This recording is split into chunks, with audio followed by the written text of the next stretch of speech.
Assalamualaikum warahmatullahi wabarakatuh.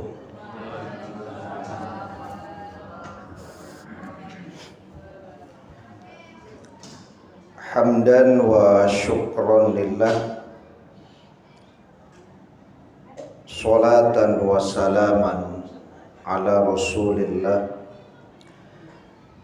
Ashhadu an la ilaha illallah wahdahu la syarikalah, wa ashhadu anna muhammadan abduhu wa rasuluh, la nabiyya ba'dah. Allahumma salli wa sallim ala nabiyyina Muhammad wa ala alihi wa ashabihi ajma'in wa man tabi'ahum bi ihsanin ila yaumiddin. Qala Allahu ta'ala fil Qur'anil Karim, a'udzu billahi minasy syaithanir rajim. Bismillahirrahmanirrahim. Wa qada rabbuka alla ta'budu illa iyyahu wa bil walidaini ihsana. Imma yablughanna 'indakal kibara ahaduhuma aw kilahuma fala taqul lahuma uffin wa la tanharhuma wa qul lahuma qawlan karima wakhfid lahuma janaha dhulli minar rahmah wa qur rabbirhamhuma kama rabbayani shaghira. Dan Tuhanmu telah memerintahkan agar kamu jangan menyembah selain Dia, dan hendaklah berbuat baik kepada ibu bapa. Jika salah seorang di antara keduanya atau kedua-duanya sampai berusia lanjut dalam pemeliharaanmu, maka sekali-kali janganlah engkau mengatakan kepada keduanya perkataan ah, dan janganlah engkau membentak keduanya, dan ucapkanlah kepada keduanya perkataan yang baik, dan rendahkanlah dirimu terhadap keduanya dengan penuh kasih sayang. Dan ucapkanlah, wahai Tuhanku, sayangilah keduanya sebagaimana mereka berdua telah mendidik aku pada waktu kecil. Surat Al-Isra surat ke-17 ayat 23 dan 24. Pengurus dan Bapak Ibu jamaah maghrib yang dirahmati Allah, alhamdulillah, puji syukur kehadirat Allah Subhanahu wa ta'ala atas limpahan taufik dan hidayah Allah. Kita baru saja mendirikan sholat maghrib berjamaah. Kemudian salawat dan salam kepada Nabi kita Muhammad sallallahu alaihi wasallam, keluarga beliau, sahabat beliau, pengikut-pengikut beliau yang mengikuti beliau dengan ihsan sampai hari kemudian. Semoga kelak di hari kiamat kita mendapatkan syafaat dari Rasulullah sallallahu alaihi wasallam. Amin ya rabbal alamin. Bapak Ibu jamaah yang dirahmati Allah, pembahasan surat Al-Isra ayat 23 dan 24 sering dibahas oleh para mubalik dan asatir. tapi bukan hanya tertuju untuk anak-anak. Seolah-olah berbakti kepada orang tua targetnya hanya untuk anak-anak. Makanya materi-materi tentang berbakti kepada orang tua di pesantren Ramadan adalah materi wajib. Tapi saya tertarik Bapak Ibu di beberapa kesempatan sebelumnya membahas tentang surat Al-Isra ayat 23 dan 24 ini. Karena ada seorang jamaah yang bilang, Ustaz, pralujo Ustaz membahas tentang berbakti pada orang tua. Sebab di masjid itu Ustaz, saya tidak sebut masjidnya, ada jamaah tuh rajin ke masjid Ustaz, tapi kagaiknya tuh tidak elok. Berarti terpantau mungkin oleh ibu ini. Ada jamaah masjid rajin ke masjid, tapi Pak tidak peduli kagaiknya tuh. Ustaz bahas tuh bisu aja. Kira-kira begitu. Itu kan request seorang jamaah di masjid itu. Nah, itu. Ya. Jadi ternyata Bapak Ibu boleh jadi memang persoalan berbakti pada orang tua itu bukan hanya persoalan anak-anak SD, Pak. Bukan hanya persoalan anak SMP. Awak nan lah sampai puluh apa Pak 50 nan gaik masih hidup kok. Perlu juga materi berbakti sama orang tua ini, Pak. Apalagi orang tuanya yang masih hidup. Karena ternyata memang ada yang walaupun rajin sholat ke masjid, tapi diperhatikan tidak bagus komunikasinya dengan orang tuanya. Itu kira-kira yang memotivasi untuk kembali membahas berkaitan dengan bakti anak kepada orang tua. Jadi surat Al-Isra ayat 23 dan 24. Dan yang dikhawatirkan itu Bapak Ibu, pengaruh hubungan seseorang dengan orang tua itu ternyata bisa mempengaruhi ibadah seseorang. Itu yang kita takutkan. Hadis yang sering kita baca Bapak Ibu, roghima anfuhu, roghima anfuhu, roghima anfuhu. Celaka orang itu, celaka orang itu, celaka orang itu. Ketika Nabi mengaminkan doa dari malaikat, yaitu anak yang bertemu dengan orang tuanya, salah satu atau keduanya, tapi pertemuannya itu tidak membuatnya masuk surga, maka celaka dia. Maka itu yang diaminkan oleh Nabi Muhammad. Saya baca ada pendapat ulama, ini kan kaitannya dengan puasa Ramadan ini. Orang yang berpuasa Ramadan tapi durhaka sama orang tuanya, puasa Ramadannya sia-sia. Itu yang takut kita Bapak Ibu. Ya. Puasa Ramadan 30 hari Bapak. Manahan haus dan lapar. Tapi ketika dia durhaka sama orang tuanya, puasanya jadi sia-sia. Makna sia-sia itu Bapak Ibu, kewajibannya lepas tapi pahala tidak dapat. Nah, itu kira-kira bahasa sia-sia. Betapa ruginya kita Bapak Ibu. Puasa Ramadan tapi dalam keadaan mendurhakai orang tua, maka ternyata puasanya jadi sia-sia. Berarti memang ada hubungan antara hubungan seorang anak dengan orang tuanya terhadap ibadah yang dilakukannya. Ini yang kita takutkan. Makanya di ayat yang ke-23 tadi jelas hubungan yang sangat erat. Wa qada rabbuka alla ta'budu illa iyyahu wa bil walidaini ihsana. Hubungan yang sangat erat antara beribadah kepada Allah dengan berbuat baik kepada kedua orang tua. Makanya pendapat ulama Bapak Ibu, berbakti pada orang tua bukan hanya masalah kewajiban moral. Bukan hanya masalah bahwa kita wajib berterima kasih atas jasa orang tua.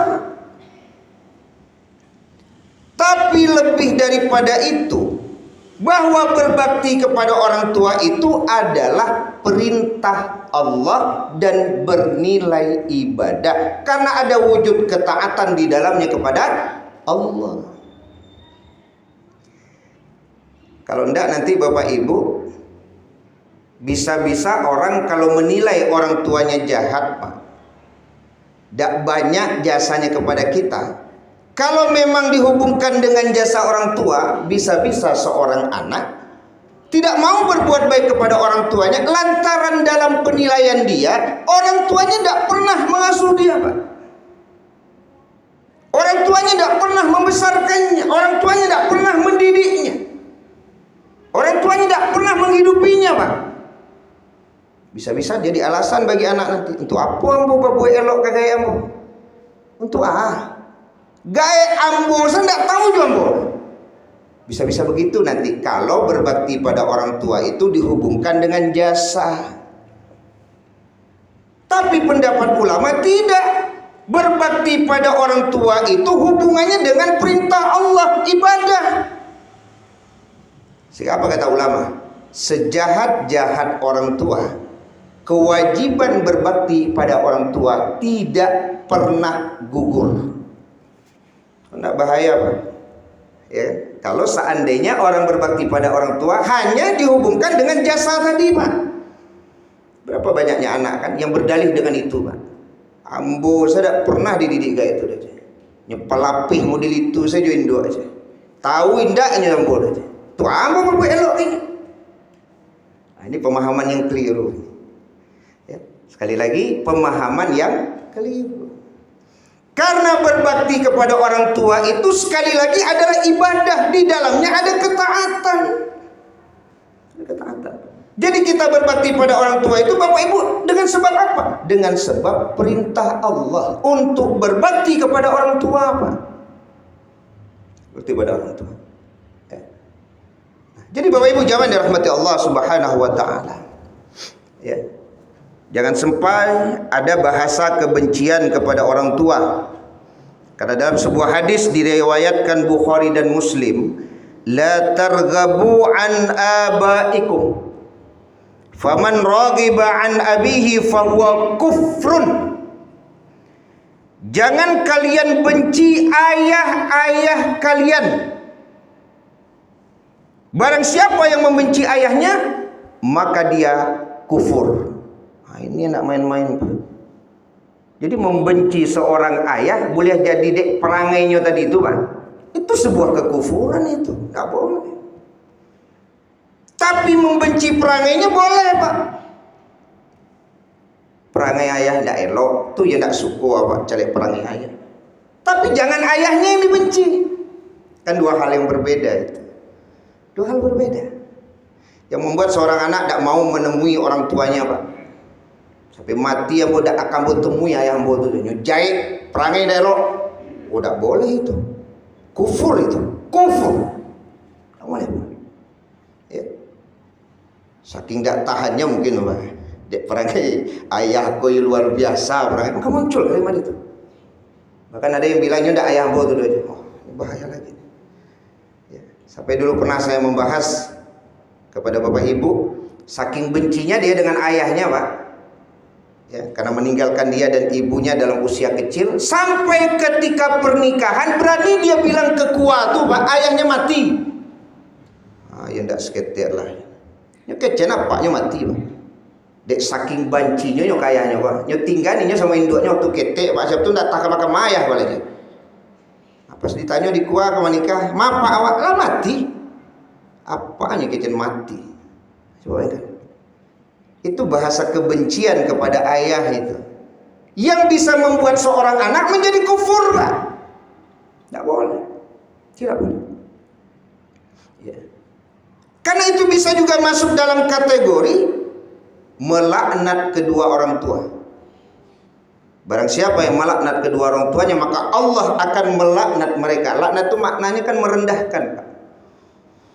Kalau Bapak Ibu baca dalam hadis, kalau kita contohkan, kalau kita menghina orang tua teman, lalu kemudian teman itu membalas menghina orang tua kita, itu yang namanya melaknat, Pak. Karena awak ketek-ketek dulu Pak, apaan kan. Nah, contoh, mohon maaf saya. Tapi kau nyoba lihat tuh apaan lo. Itu kan tidak secara langsung kita menghina bapak kita Pak. Enggak. Awak kawan ngeceknya apaan. Nyoba lihat lo apaan lo. Berarti itulah yang disebut melaknat karena ada bahasa merendahkan. Ada saya dengar di sosial media, saya tonton Bapak Ibu, anak kok ketek baru, tapi tidak tahu saya apakah asli atau dubbing itu. Mama, pokoknya dedek besok tidak mau diantar ayah ke sekolah. Kenapa dedek? Malu, ayah hitam. Monde jambo kuyoalah kok anak apa? Ketek anak itu baru, tapi saya tidak tahu apakah itu asli atau dubbing, Pak. Tapi itu saya tonton, Pak. Malu nyo diantar de ayahnya kok ke sekolah Pak. Malu mah. Ayahku hitam. Ya ampun, ya kacau. Coba kan. Ketek-ketek lah masuk dalam kategori melaknat ayahnya. Itu laknat namanya itu Pak. Karena dengan sebab itu rendah Pak. Harga diri seorang bapak di dalam pandangannya itu rendah. Padahal orang tidak ada memandang seperti itu Pak. Kan banyak anak yang merasa rendah. Inyo nak merasa rendah Pak. Padahal kawannya tidak ada merasa rendah. Tidak ada masalah. Cuman inyo saya masalah Pak. Amak beko jangan keluar dari kamar dak mak. Kami ada acara di luar. Amak dalam salah. Mengamak keluar. Inyo malu amak juga keluar Pak. Baso amakku dia orang kampung. Malulah. Inyo saya mengecek dia kawannya lu gua Pak. Keluar amaknya beko. Perasaan ini malu kok. Kok amak gitu. Gaya gaul dak tanggung model orang kayo kan. Amau dia. Itu laknat namanya Pak. Itu yang melaknat itu. Ya. Dia tidak secara langsung menghardik orang tuanya. Dia tidak secara langsung Pak merendahkan orang tuanya. Malah jangan elok-elok sama cek kayaknya dah. Amak di dalam semua jangan kalau ada amak. Kan nih. Padahal di dalam hatinya sempat amak keluar malu ambo ke kawan mak. Itu saya naknya sampein ke mak. Dan amakku mah luru-luru lo jadi. Amakku di dalam. Alamak kurung amakku di dalam. Gara-gara anaknya malah keluar mak. Itu yang laknat Pak. Itu yang laknat. Jadi ketika ada seorang anak merasa rendah dengan orang tuanya Pak, itulah laknat. Itu yang laknat. Tidak ada kebanggaan terhadap orang tuanya Pak. Ya. Jadi Bapak Ibu jamaah dirahmati Allah Subhanahu wa taala, maka apresiasi saya. Ketika sekali lagi ada cum laude Unan yang membawa bapaknya untuk hadir wisuda Pak, pakai becak tuh, itu ya luar biasa. Itu viral juga di sosial media. Pakai becak. Woi bangga ya kan. Inilah ayahku. Ya kedimaluan memang iko ayah bangga malah Pak. Saya juga melihat ada sebuah video seorang anak laki-laki ketika wisuda tidak mau salaman dengan dekan apa rektor, tidak tahu saya. Apa gara-garanya Pak? Ayahnya di luar tidak boleh masuk wisuda Pak. Ayahnya di luar tidak boleh masuk wisuda. Marah dia. Tidak tahu apa penyebabnya. Sampai-sampai tidak mau dia salaman Pak. Nyombi jatuh bebek. Karena orang tua. Kira-kira kan begitu. Kebanggaan dengan adanya orang tua itu. Jadi sekali lagi Bapak Ibu jamaah dan rahmati Allah Subhanahu wa taala, tidak pula kebencian kepada orang tua yang membuat kemudian seseorang tidak mampu berbuat baik kepada orang tuanya. Sekali lagi, benci kepada orang tua mendatangkan murka dari Allah Subhanahu wa taala. Kufrun namanya. Ya, kufur ya. Baik. Nah, jadi jamaah yang dirahmati Allah, ketika membahas surat Al-Isra ayat 23, imma yablughanna indakal kibar ahaduhuma au kilahuma. Ya. Jika salah seorang di antara keduanya atau kedua-duanya sampai berusia lanjut dalam pemeliharaanmu. Berusia lanjut. Berusia lanjut ini Bapak Ibu berarti kan sampai usia tua. Kalau di surat Al-Hajj ayat 5, ada kemungkinan orang kalau usianya dilanjutkan Allah, Pak, dia akan sampai ke ardhalil umur, usia pikun. Al-Hajj ayat 5. Maka boleh jadi ada orang tua yang berada dalam pemeliharaan kita, bahkan orang tua itu sampai pikun dia, Pak. Sampai di keadaan pikun. Sehingga memang apa yang Allah firmankan, wa man nu'ammirhu nunakkishu fil khalq.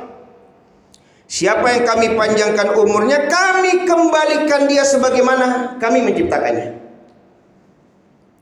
Makanya saya tertarik dengan kajian Ustadz Firanda Andirja. Beliau waktu naik pesawat tuh bertemu dengan seorang laki-laki orang Padang. Ini jalih orang Padang sampai orang Padang.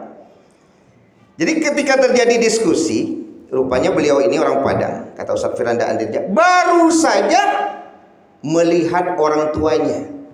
Jadi dia di Jakarta, lihat orang tua di Padang. Dan beliau bercerita bahwa dia ke Padang itu hanya sekedar untuk bermain cilukba. Kira-kira menurut Bapak Ibu gaek kalau lah main cilukba model aja? Nggak kira-kira.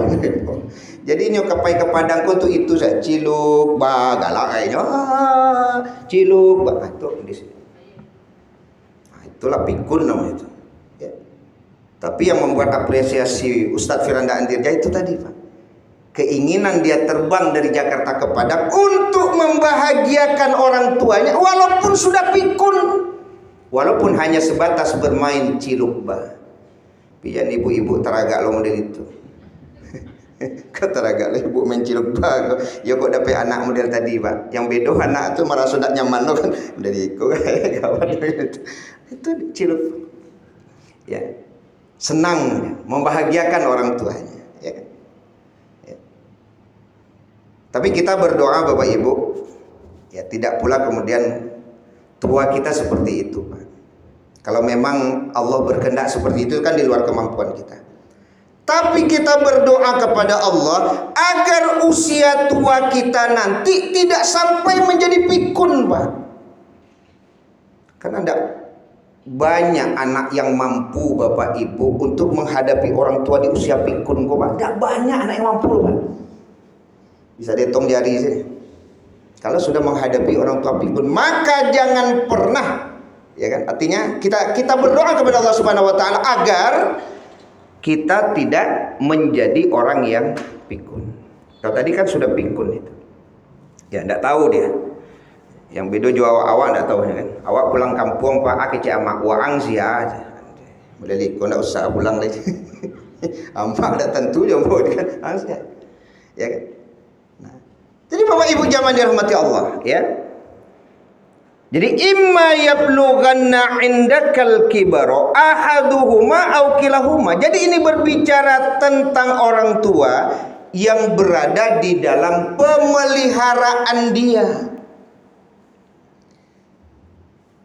Ya, pemeliharaan.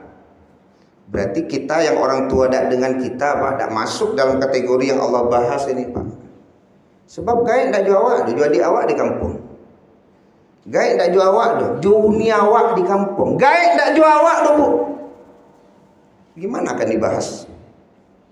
Karena memang orang tua tidak dalam pemeliharaan kita Pak. Ya.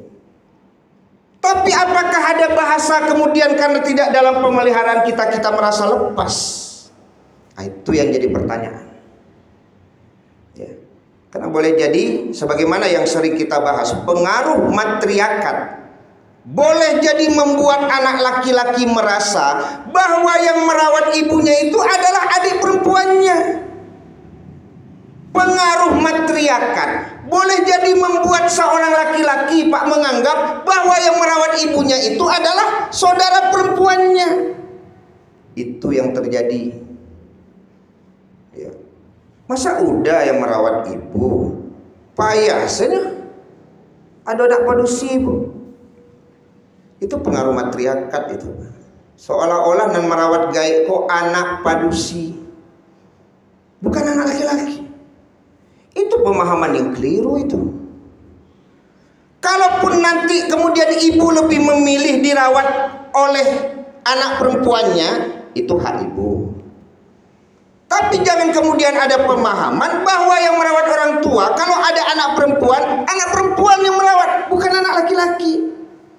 Ibu tuh sebenarnya sudah cukup sibuk mengurus suami. Jangan disibukkan lagi untuk mengurus orang tua harusnya. Siapa yang mengurus? Anak laki-laki. Harusnya begitu kalau pemahaman dalam syariat. Jadi artinya anak perempuan punya kewajiban mengurus ibunya, bapaknya. Anak laki-laki punya kewajiban mengurus ibu dan bapaknya. Tapi dalam syariat anak laki-laki punya kewajiban yang lebih besar untuk mengurus orang tuanya daripada anak perempuannya. Tapi kan lagi-lagi pengaruh matriarkat. Kalau matriarkat orang gaek memang ditampai anak padusi.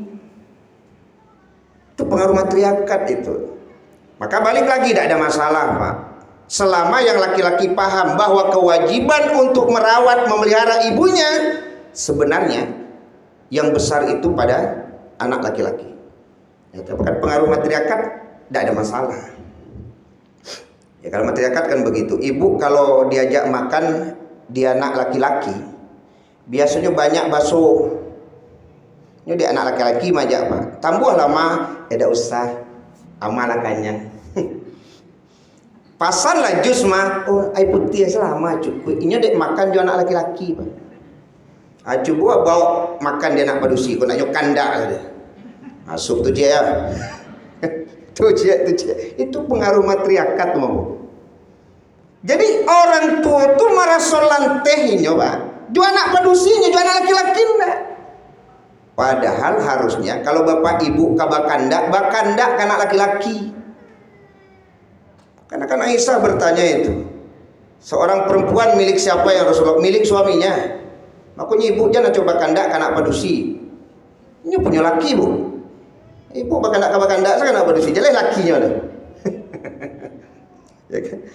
Tapi ketika ditanya anak laki-laki milik siapa? Anak laki-laki itu milik ibunya. Jadi kalau kemangandak bakandaklah ke anak laki-laki. Cuman balik matriarkat tadi malu bakandak ke anak laki-laki. Dia malu. Itu pengaruhnya itu. Ya. Jadi Bapak Ibu jamaah dirahmati Allah Subhanahu wa taala, ini berbicara tentang pemeliharaan, Pak. Tentang pemeliharaan. Yang perlu kita perbaiki agar pemahaman kita tidak keliru gitu.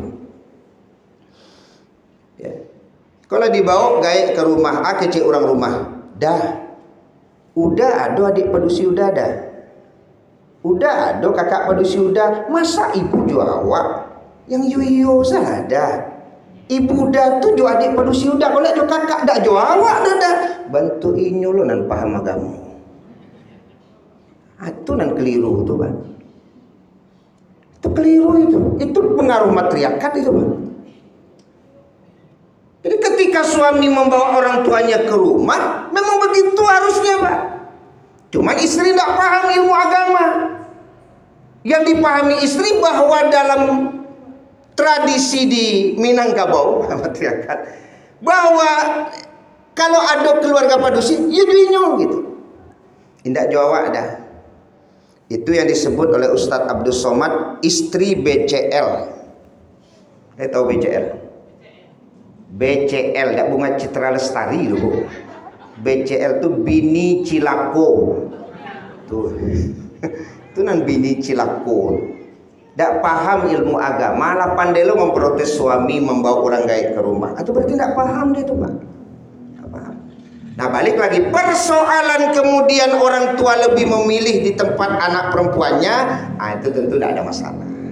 Tapi paham tadi yang perlu diperbaiki. Kalau itu kan di mana orang tua merasa nyaman, maka itulah yang terbaik.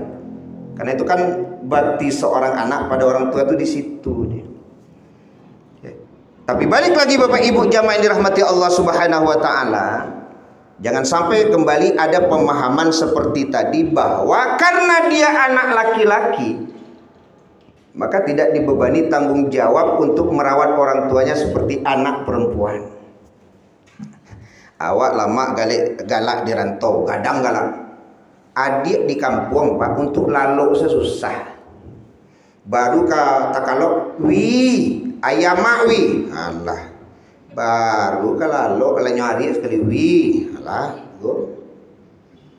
Ya, baru mulai karua baru wi joro. Basah pempes kau ya lah bare. Ya namun lalu sampai pagi do Pak wi taruh. Awak di rantau bakarua lalu. Lama lalu awak.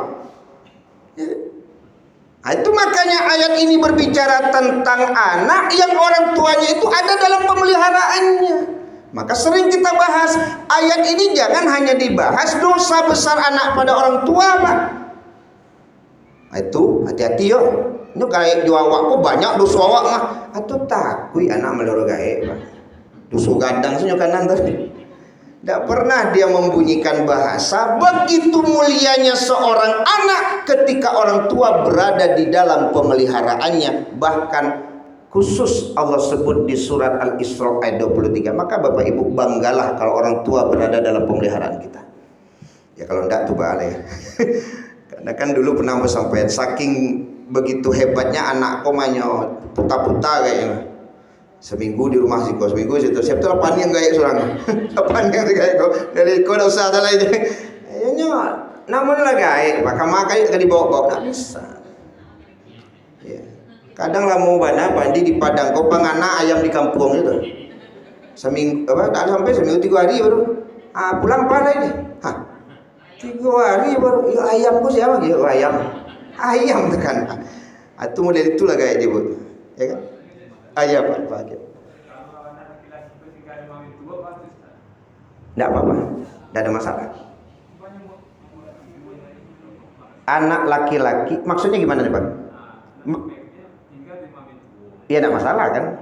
Yang saya maksud tadi, itu kan ada pemahaman seolah-olah anak laki-laki itu lepas Pak dalam pengertian kalau dia punya saudara perempuan, orang tua itu harusnya di tempat saudara perempuan gitu. Nah, itu maksudnya. Tapi kalau tinggal di rumah mertua ya tidak ada masalah. Di rumah mertua berarti kan orang tua dari perempuan. Ini berbicara tentang keutamaan. Sebenarnya mau orang tua ataupun mertua kita punya kewajiban untuk merawat mereka. Yang kita bahas itu adanya pemahaman yang keliru, Pak. Seperti tadi kan keliru pemahamannya tuh. Nyoba gayanya ke rumah, istrinya ngecek dah, udah ada adik padusi, udah ada kakak padusi, jo keluarga padusi dah gaya kau nak jo awak ada. Itu yang tak paham dia.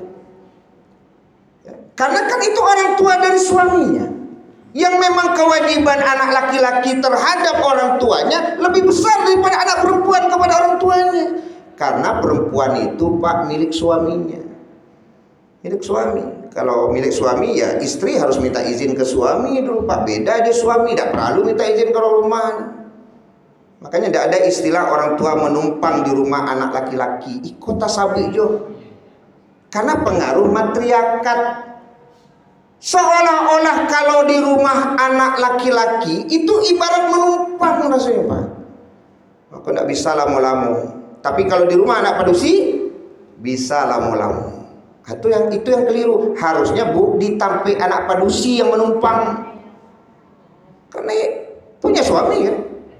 Harusnya gitu. Kalau berpikir istilah menumpang di rumah anak laki-laki yang seharusnya milik kita itu. Dalam Islam kita kan berbicara secara syariat. Ya supaya kita bisa memahami, supaya tidak ada kekeliruan pemahaman ketika berbicara tentang pemeliharaan terhadap orang tua ini. Nah, jadi Bapak Ibu jamaah dirahmati Allah Subhanahu wa taala, maka beruntunglah seorang anak yang memang orang tua berada di dalam pemeliharaannya.